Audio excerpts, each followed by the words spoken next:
Salut! Parlons de ça, de la perte de poids l'été. T'sais, c'est quoi mon approche par rapport à ce sujet-là? Que faire? Et c'est quoi ne pas faire aussi? Parce qu'on s'entend, les recommandations qu'on entend souvent, c'est mange moins, bouge plus. Mais ça, veux savoir quoi? Ça fonctionne pas. Ça va stresser ton corps.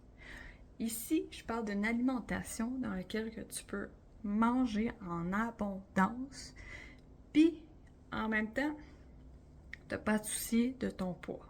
Puis ce que je veux dire par là, là, on va commencer avec ça. Étape 1. Disons que tu cherches vraiment à perdre du poids, puis que c'est quelque chose qui est important pour toi avant l'été. Tu sais, l'été arrive. La perte de poids, là, ça va varier selon le sexe, selon où tu es rendu aussi dans ta perte de poids, selon ce que tu manges. Est-ce que tu manges beaucoup de glucides, pas assez de viande? Parce que la viande avec du gras, ça fait pas engraisser. C'est le sucre qui fait engraisser. Bref, mais on va pas... t'as pas à couper tout le sucre puis n'en manger zéro. Non. Où t'es rendu, ça va dépendre de où t'es rendu. Regarde, là, je vais te montrer... Je vais te parler de moi, mon exemple. Mon corps. Bref, bien sûr, après avoir accouché, la grossesse, j'en ai pris du poids parce que j'avais perdu le contrôle de ma faim tout court. Je mangeais aux 2-3 heures, même la nuit. J'avais de la misère à jeûner genre 5-6 heures. Bref, résultat, mon insuline était souvent déclenchée. Et l'insuline, c'est l'hormone qui fait engraisser. Yeah. C'est aussi simple que ça, là, elle va faire des réserves pour plus tard. Mais si tu la provoques tout le temps, elle va tout le temps être en mode je fais des réserves. Alors, c'est pour ça que donner un temps à notre corps de se reposer, c'est utile. Ça donne le temps à ton corps de faire hey, y a-t-il des choses que je pourrais utiliser puis que j'ai pas de besoin? T'sais, exemple, utiliser les graisses. Alors, bon, là, parlons de ça de mon approche pour l'été.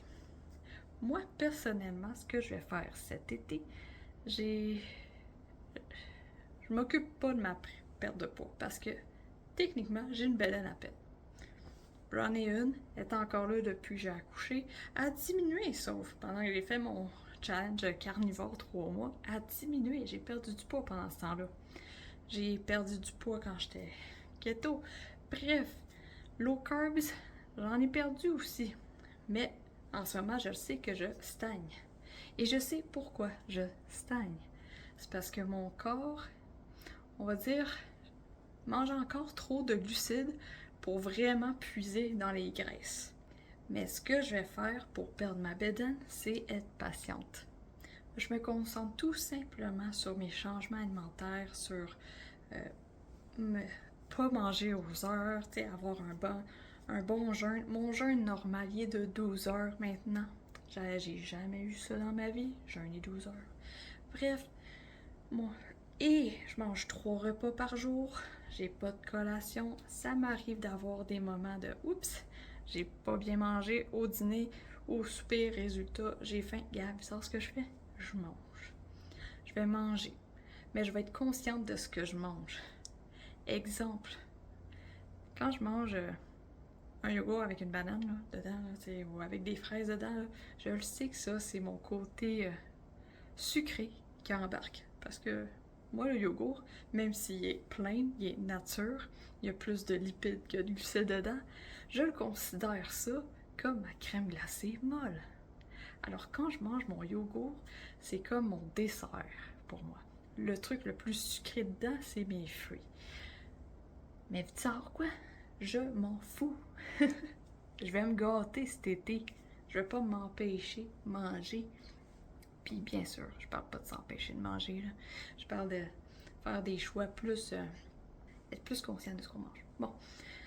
Alors, là, disons que tu as le goût de perdre du poids. Je vais finir avec ça.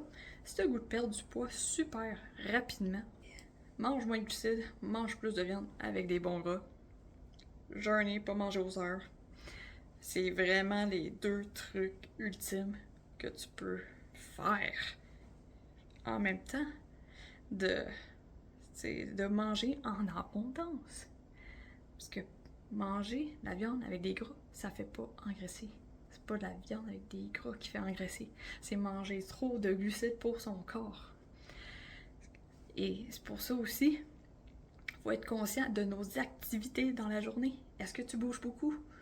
Est-ce que tu bouges moyennement, mais tu manges souvent? Là, c'est sûr que perdre du poids, ça va être dur.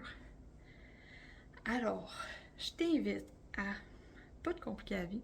L'été, c'est fait pour en profiter. Sois tout simplement conscient de ce que tu manges, de est-ce que c'est pour te nourrir ou c'est pour te gâter. L'important, c'est d'avoir un équilibre entre les deux. Puis si tu veux vraiment faire attention à ta perte de poids, mange de la viande avec des bons gras. N'oublie pas qu'on est tous différents. C'est normal d'avoir un cheminement alimentaire qui n'est pas pareil aux autres. Vas-y, à ton rythme, afin d'avoir une vie remplie d'énergie. Et sur ça, je te souhaite une bonne journée.